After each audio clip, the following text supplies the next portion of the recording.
Bien, y recién nombramos al diputado de Cabildo Abierto, Álvaro Perrone. Él ya está en esta mesa con nosotros. Y bueno, vamos a seguir hablando de este tema porque Cabildo Abierto ha mostrado una posición diferente, o por lo menos no tan alineada con la que ha planteado la oposición, el Partido Colorado y el Partido Nacional. Álvaro Perrone, perdón, bienvenido, muchas gracias por estar acá con nosotros. Buen día, gracias por la invitación. Bienvenido.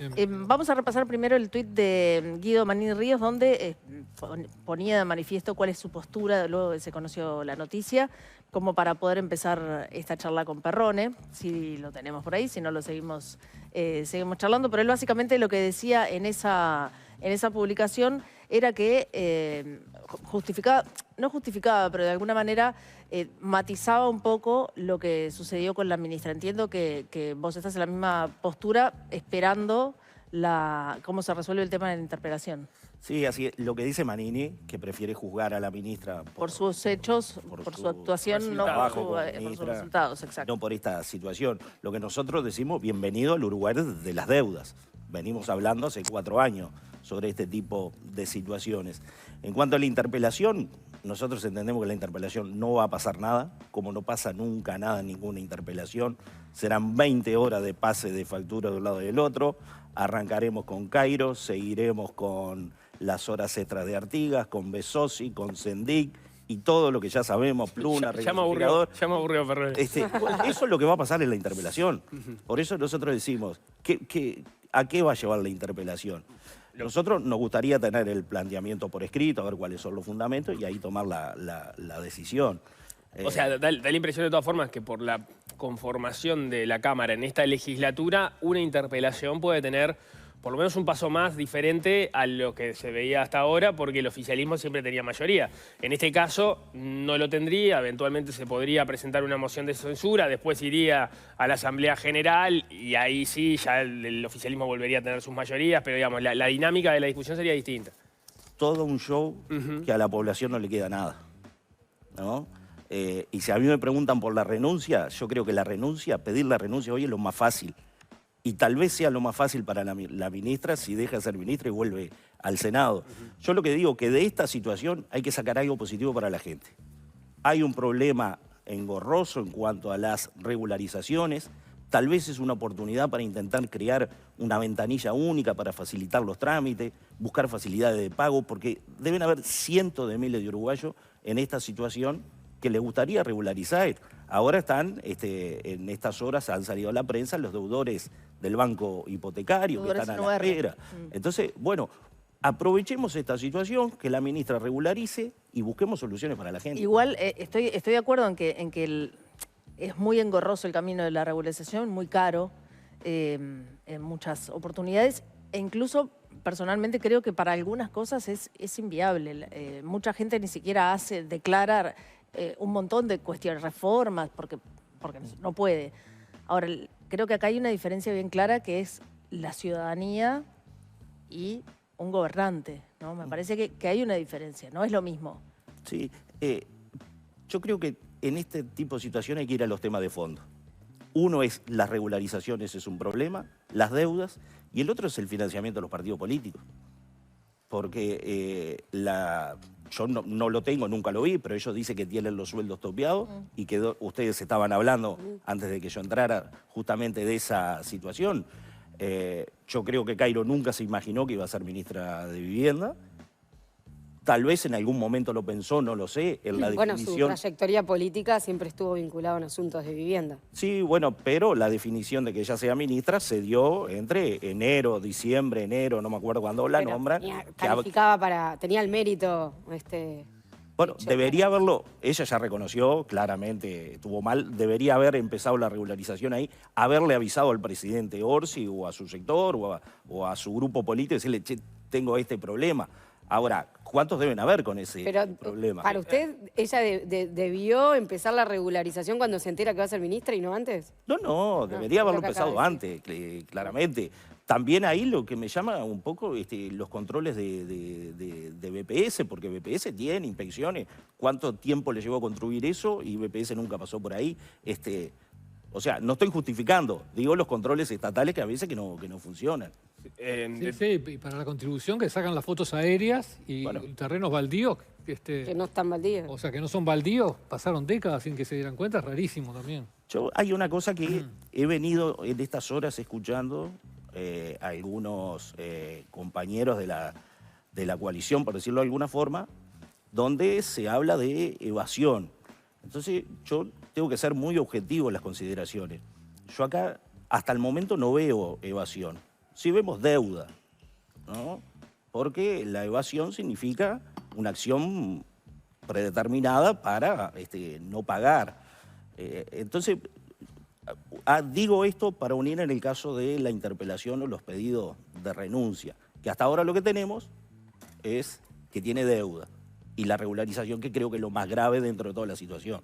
Lo que pasa es que hay una diferencia entre la deuda, que cualquier persona puede tener una deuda y eso no la hace mejor ni peor, ni que puede ser ministra o no ministra. Una cosa es tener una deuda y otra cosa diferente es no regularizar la construcción de su casa. Son dos cosas distintas. Exactamente, por eso separamos la regularización, creo que es lo más grave, ¿no? Y después la deuda, que supongo que la regularización, yo por lo que vi las imágenes de prensa, cuando se haga el avalúo de BPS, no debe ser un monto menor lo que deba tener para pagar en el futuro. Yo vuelvo un poco al inicio, aprovechemos esto para llevarle soluciones a la gente y crear algún sistema, un Estado más amigable, que la gente pueda, porque al final del día esto también va a ser beneficioso para ella regularizar, porque todo eso va a adquirir otro valor. Y hay mucha gente que tiene algo que de repente vale, pero que no vale, porque si no lo puede regularizar. Entonces, por ahí se puede aprovechar. Pero recién dijo que la evasión implica la acción predeterminada de no pagar. En las explicaciones que dio Cairo, ella dijo que eligió priorizar unos gastos personales por una urgencia y al elegir priorizar eso no pudo pagar lo otro, sin dimensionar la escala que iba a tener luego el no pago de esas obligaciones. Perdón, hago una precisión porque hacía rato que la estaba para poner y cuando ella habla de prioridades, ella habla de prioridades, porque después las explica en la entrevista con Patricia Madrid, habla de prioridades no de índole económico, sino de problemas familiares que ella Personal. detalló. Índole humano. O sea, el argumento del dinero, que tiene que ver también con el tope, entra en discusión a partir de, por ejemplo, de que Fernando Pereira habla de los topes del sector, pero ella no lo pone como tal, por lo menos en sus últimos 20 años de trayectoria política, donde tenía ya era una dirigente política. Habla de prioridades desde el punto de vista personal, como, bueno, estaba en otra cosa con otros problemas familiares, no necesariamente desde el punto de vista económico. Yo lo que digo a la evasión es que si ella hubiese hecho una declaración de tantos jornales de la construcción y pagar por esos jornales, y en definitiva, en una inspección, los jornales terminan siendo mucho más. Eso es una acción predeterminada a evadir.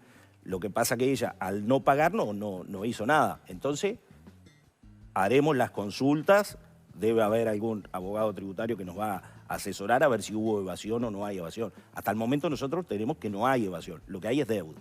Lo que a mí no me cierra un poco de los argumentos de Cabildo, que es tomemos este caso como ejemplo de la cantidad de uruguayos que tienen deudas y de lo engorroso que es regularizar, es que me parece que sería de recibo si la persona arrastrara estos temas de hace 2 años, 3 años, 4 años, 5 años, 6 años, y si fuera quizás un mando medio del Estado, en fin, un director de una intendencia, no sé, alguien, un ciudadano más con un cargo de responsabilidad política, pero media. Pero lo que pasa es que acá hay demasiados años, no es que es engorroso, porque son décadas, entonces no es que es algo engorroso, es que realmente no hubo una intención de hacerlo, y también que, está bien, Cairo fue designada ministra hace poquito, pero bueno, estuvo 5 años en el Parlamento, estuvo tratando estos temas, antes también estuvo al frente del Plan Juntos, o sea, realmente son demasiados años en cargos de demasiada importancia vinculados a este tema. Entonces, el argumento de Cabildo no me cierra por ese lado. Yo entiendo que es engorroso, entiendo que hay mucha gente que tiene deudas, entiendo que hay que facilitar, entiendo que todo eso lo entiendo y me parece correcto, pero en este caso creo que desborda porque son demasiados años y también demasiada responsabilidad que tenía Cairo sobre la mesa, empapada de estos temas aparte. Entonces, es por ese lado que me termina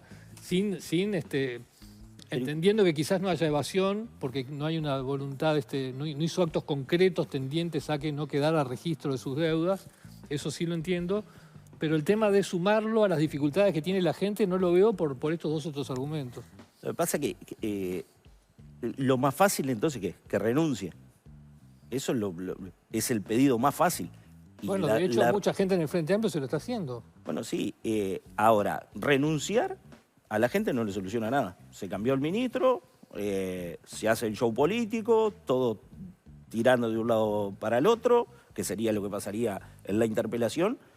Yo lo que digo, aprovechemos esto, discutamos los temas de fondo, las regularizaciones, la situación de las deudas, financiamiento de partidos políticos, porque el Frente Amplio cambia de ministra, Cairo vuelve al Senado, pone otro ministro y todo sigue andando igual. Y en definitiva, a la gente no le queda nada. Entonces, nosotros entendemos que hay que discutir el tema de fondo.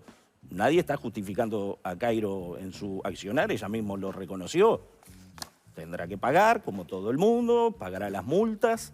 Lo que nosotros decimos, de esto tiene que salir algo bueno para la población, que no solo sea un show político de pasarnos facturas públicamente y unos hinchan por un lado y otros por el otro. Ay, sí, cayó la ministra, cambiaron uno, pusieron otro.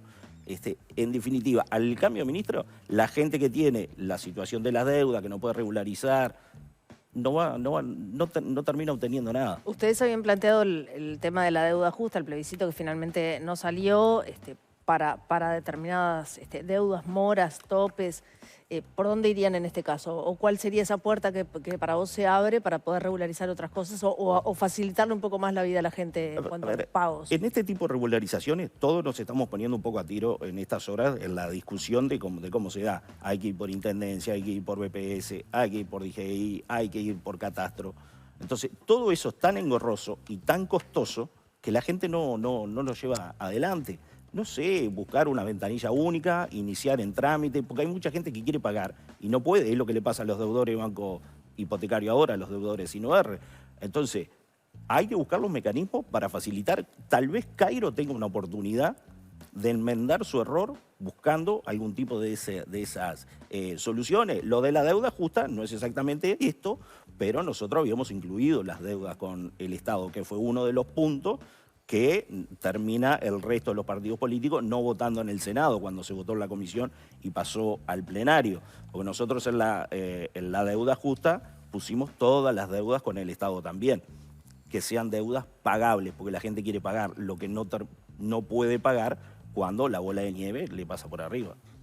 Entonces, para avanzar y resumiendo esto, ustedes no ven elementos para avanzar en una interpelación, están abiertos a que una eventual justificación de parte del Partido Colorado o los partidos que quieren hacer la interpelación les haga ver algún aspecto que no tienen considerado todavía, pero a priori no están encaminados a apoyar una interpelación. Hasta ahora lo único que recibimos nosotros fue un llamado del coordinador del Partido Colorado, Conrado Rodríguez, haciéndonos saber la intención de interpelar. Después no hemos tenido ninguna otra comunicación con nadie. Bien. Avanzamos con otros temas. Claro. ¿En qué están las conversaciones y eventual análisis de parte de Cabildo respecto a la actitud a llevar adelante hacia el presupuesto? Usted ha hablado a propósito de que eventualmente estaría afín a apoyar el presupuesto. ¿Hay algunos temas que a ustedes les interesa particularmente? ¿Cómo lo piensan manejar? Sí, nosotros lo hemos dicho. Hay temas para nosotros que seguimos insistiendo, como el caso de deuda justa, que quisiéramos llevarlo a la discusión del presupuesto. Nosotros aprendimos estos 5 años que pasaron que para que las cosas salgan se tienen que dar en las negociaciones de presupuesto de rendición de cuentas. Después los proyectos de ley se presentan, dan vuelta, cientos de delegaciones que pasan por el Parlamento explicando de un lado del otro, algunos que lo van a votar, otros que no lo van a votar. ¿Cómo pasa con los proyectos de ley y la discusión parlamentaria, que los tiempos son eternos? Por eso nosotros entendemos que el presupuesto es una instancia importante donde Cabildo Abierto puede lograr planteos que hizo en el pasado. El caso de la deuda justa Es una. Recordemos que no terminó avanzando la posibilidad de un plebiscito. En ese sentido, se había generado una instancia de 2 días para ratificar las firmas que no habían sido avaladas por la Corte Electoral, porque no coincidía con las que estaban en la credencial. Se abrió la instancia, pero no terminaron llegando al número que necesitaban, ¿no? Sí, ahí nosotros lo que decimos es, si llegamos, lo que pasa es que, bueno, la diferencia de la firma de entre la credencial, la Corte Electoral no lo termina aprobando, que estamos pensando también en alguna iniciativa de que los plebiscitos pueda hacer con la huella dactilar, o bueno, que la credencial se tenga que renovar más seguido como la cédula de identidad, porque el cambio de firma, evidentemente. ¿Por qué decimos que llegamos? Porque en los días que se propuso para ratificar la firma, creo que se presentaron 500 personas y las 500 personas terminaron ratificando su firma. Significa que si hubiesen ido 1000, las 1000 estaban, o las 2000. Entonces nosotros entendemos que las firmas estaban, lo que hay una diferencia en la caligrafía.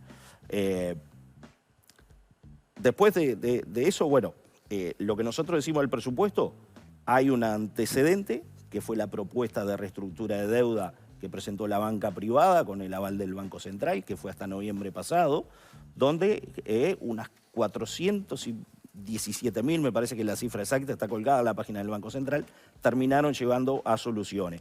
Unas 200.000 que terminaron su deuda y otras 200 y pico de mil que entraron en un proceso de reestructura. Fíjese lo importante de esto, porque cuando nosotros arrancamos esto hace más de 4 años, cuando citamos a Clearing de Informe a la Comisión de Hacienda, nos dijo, hay 1 millón de uruguayos en el Clearing. Y si a través del proceso que inició Cabildo, que después termina llevando adelante la banca privada y también el Banco República, con Banco Central, unos 400 y pico de mil solucionaron, si habrá sido importante el impulso que le dimos. ¿Queda otro tanto? Bueno, estudiaremos en base a esa propuesta que se hizo, que fue hasta noviembre nomás, intentar llevar algo al presupuesto para que otro tanto de la población pueda solucionarlo. Eso es uno de los temas importantes que queremos llevar al presupuesto. Ahí hay margen de acuerdo con el Frente Amplio. En su momento habían intentado negociar, después Cabildo Abierto prefirió el camino del plebiscito y bueno, la opción de ir por algo legal quedó por el camino. Ahora ya hay algún avance respecto a esto. Hay conversaciones informales, sí. También se empezó a trabajar en el Senado, vi en prensa que creo que el senador Robert Silva habló del tema. O sea, es un tema que sigue avanzando. ¿Por qué el presupuesto? Bueno, justamente por eso. Hay mucha gente que me dice, che, pero esto no es de temas presupuestales. Bueno, en el presupuesto entra tanta cosa que ya sabemos que perfectamente se puede incluir. Igual me gustaría saber, entiendo la deuda justa, el proyecto tal como estaba no va a ser lo que va a ingresar. ¿Sería un plan parecido al que mencionabas recién que se presentó para la gente que pudo regularizar las deudas? ¿Irían por ahí? Bueno, tenemos que arrancar un proceso de negociación. La base que tiene Cabildo es lo que está en la papeleta que recogimos la firma. Pero ya sabes que una ahí reestructura de deuda. Exactamente, esa es la base. Entonces, bueno, empecemos a negociar, a conversar hasta llegar a un punto donde, bueno, se abarque la mayor cantidad de población y va a haber un punto de discusión importante que tiene que ver con las deudas del Estado. Veremos cómo abordamos esa situación, pero todo es un proceso de conversación y de negociación que ya lo estamos teniendo sin entrar en detalle, pero para llegar con esto digerido ¿Y quieren plantear cambios también en el sistema en que las personas ingresan y salen del clearing de informes? No, en eso no tenemos... lo que no tenemos claro es el vínculo del clearing de informe con el Estado. Yo no lo he podido encontrar eso. Porque el Clearing de Informe es una empresa americana, creo que tiene base en Atlanta. No he llegado todavía a ver cuál es el vínculo, cómo es el funcionamiento del Clearing de Informe. Pero eso será otro tema a tratar y discutir. Lo que no nos parece es que la gente tenga que pagar para saber si está en el Clearing o no, porque hoy uno tiene que ir con... No se entera si no va con el documento a una red de cobranza y paga, y ahí cada tanto se abre una ventanilla gratis. Pero se puede incluir perfectamente en toda esta discusión. ¿Con quién están dialogando a propósito de esto? ¿Con la bancada del Frente Amplio o con el Ejecutivo? Han sido conversaciones informales, en encuentros casuales, ¿no? Yo se lo hice saber al secretario de Presidencia, a Sánchez, Pero no ha habido una reunión formal para tratar el tema. Y la lista es más amplia, dijimos, deuda justa, ¿qué otros temas tienen en carpeta? Sí, hay varios temas, hay temas que son presupuestales. Esto uno un poco más personal que viene de Canelones, que es la construcción de un hospital en la costa, que es un viejo reclamo. Y que está también en el programa del Frente Amplio, es uno de los compromisos del gobierno de Orsi. Ahí no debería haber problema. Ahí no debería haber problema. Después, bueno, hay una serie de puntos que Cabildo Abierto trabajó en el pasado. Seguimos con el tema de la recuperación salarial del personal subalterno, que es algo que siempre fuimos peleando durante los 5 años. Pensamos seguir con eso. Un refuerzo presupuestal para el hospital militar, porque siempre en todas las discusiones presupuestales siempre hace y nunca se logra una mejora en esa atención. Eso va a estar. Después hay otros temas pensé que me ibas a hablar. No, le iba a aportar. Hay algunos que vienen desde la campaña electoral como propuestas de Cabildo, el trabajo obligatorio de los presos y la cárcel de máxima seguridad, por ejemplo. Sí, la construcción de la cárcel de máxima seguridad quedó en el compromiso por el país pasado y en el programa de gobierno de Cabildo Abierto, que no se llevó adelante. No sé si lo vamos a lograr, pero sí lo vamos a proponer. Nosotros entendemos que es necesario contar con una cárcel de ese tipo. En el trabajo obligatorio de los presos, ahí sí que no hay acuerdo, ¿no? No se logró, pero además hay posturas ideológicas, digamos, que no Sí, no parece llegar a poder plasmarse en el presupuesto. Bueno, pero tal vez no hay un acuerdo con el Frente Amplio, pero se puede dar un acuerdo con la coalición de gobierno. Tendremos que conversar con la coalición, con la oposición. Perdón. Tendremos que conversar con Partido Nacional y Partido Colorado. Lo que pasa es que hay el tema de las mayorías. Lo que pasa es que este es un presupuesto muy distinto a todo lo que conocemos. Acá las discusiones se van a tener que dar diputados y Senado en conjunto, porque siempre es bueno explicarlo para la población. El presupuesto, entiendo, va a entrar por diputados, se va a discutir, va a pasar al Senado. El Senado hace modificaciones y vuelve a diputados.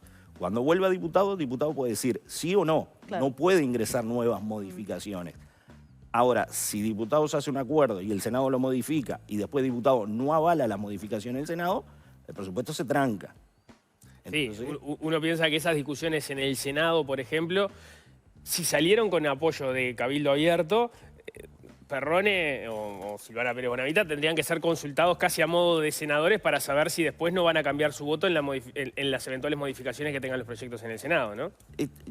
Yo creo que va a ser todos los partidos con todo, en toda la discusión.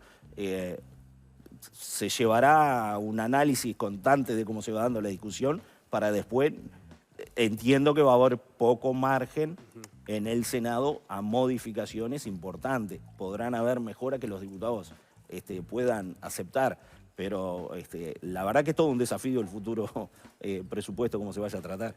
Una de las propuestas que veía, que no es de Cabildo como tal, sino suya a nivel personal, es crear una matrícula para las motos de los deliveries. Es un problema que está y conversando con, con gente que está en temas de tránsito. Los deliveries hoy es un trabajo, lo vemos mayormente, se da en Montevideo, pero en el interior también se da, la alta irregularidad que hay, motos que se arman de a pedazos, sin matrícula, que andan en contramano. Hay mucha inmigración que desconoce las reglas de tránsito uruguaya y cómo funcionar. Y en definitiva, una forma de regularlo podría ser que tengan una matrícula como tiene un taxi, como tiene un remis, como tiene un transporte de carga, como tiene un ómnibus. O sea, como una especie de permiso especial. Un permiso especial, una matrícula especial, que el delivery la va a cuidar y que la empresa que contrata también tendrá que contratar a alguien que esté regularizado.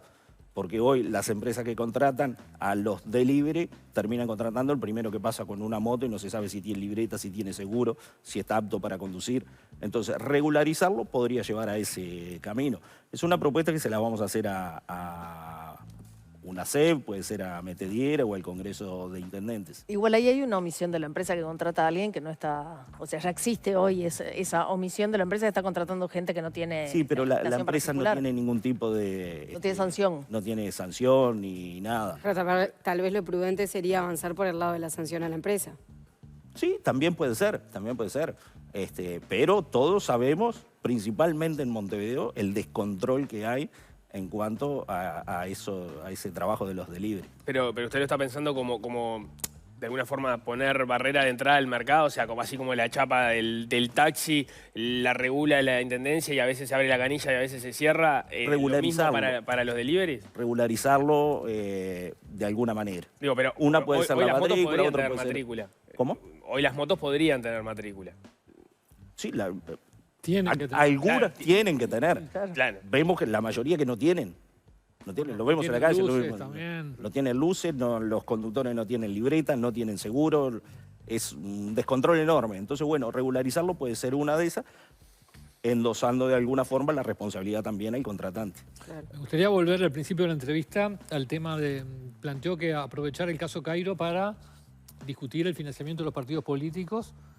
¿Cómo es Cabildo Abierto? ¿Qué aporte tiene que hacer cada cargo que está en el Estado? Cabildo Abierto ahora está en una reestructura, va a ser un tema que se va a conversar después del Congreso de mayo.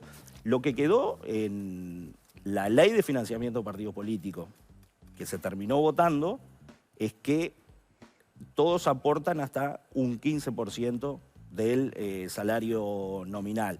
Nosotros en el pasado, la legislatura pasada, estábamos en un 7%, no recuerdo, y bueno, habrá que discutirlo ahora, a ver cuál es la forma, porque Cabildo Abierto, en el cambio que tuvo, tiene que tener otro tipo de funcionamiento. Claro, así porque que esa es la forma, es el aporte que hacemos nosotros al partido. tenía muchos cargos, ahora tiene pocos. Claro, entonces eso significa una reestructura, no solo en el funcionamiento partidario, sino también a la hora... a ver, de esos aportes, Cabildo Abierto financió gran parte de lo que fue la campaña de recolección de firmas, ¿no? Y parte de eso va también a lo que es el funcionamiento de la sede partidaria, teléfono, luz, secretario, vehículos, combustibles. Pero están pensando, por esto que dice Leo, ¿están pensando en subir esos aportes? Bueno, lo que quedó por ley es el 15%. Sí, pero más allá de eso. No hemos hablado absolutamente nada al momento con Manini. Ahora, ¿qué solución vería? Porque hoy en día se recibe un dinero por los votos y se recibe, bueno, este dinero por parte de los cargos, que algunos partidos lo elevan a a porcentajes muy superiores.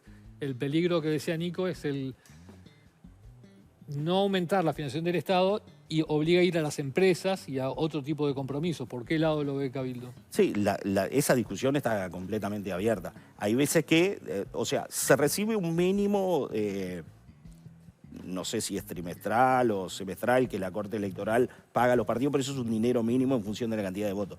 Después se pagan los votos en las elecciones, que hay veces que hay partidos que terminan siendo beneficiados y hay otros partidos que terminan endeudados porque sacan menos votos de lo que la campaña costó. Eso es todo una lotería. Se avanzó bastante en la última ley que se votó, como por ejemplo, bueno, poner topes, las empresas que contraten con el Estado, que no tengan la posibilidad de aportar, se limitó los aportes personales. O sea, es una discusión que siempre va avanzando. Ahora se da esta situación. Yo venía ahora de mañana de Canelones por la ruta, como está todo pintado, de la gran militancia que tiene el MPP en el territorio, ¿no? Y todo eso tiene un costo, evidentemente sale de esta financiación, como es el tema de los cargos. Era lo que decían ustedes. Siempre hay que trabajar en eso. El mundo nosotros, hasta ahora, no recuerdo yo, no tenemos casos del narcotráfico metido adentro de la política en Uruguay, pero eso avanza, ¿no? Entonces siempre hay que estar alerta, así que esa es una discusión que hay que estar siempre dando. Álvaro Perrone, diputado por Cabildo Abierto, muchísimas gracias por haber venido, muy Agradecido soy yo. amable. Muchas gracias. Muy amable. Hacemos un corte, al regreso volvemos.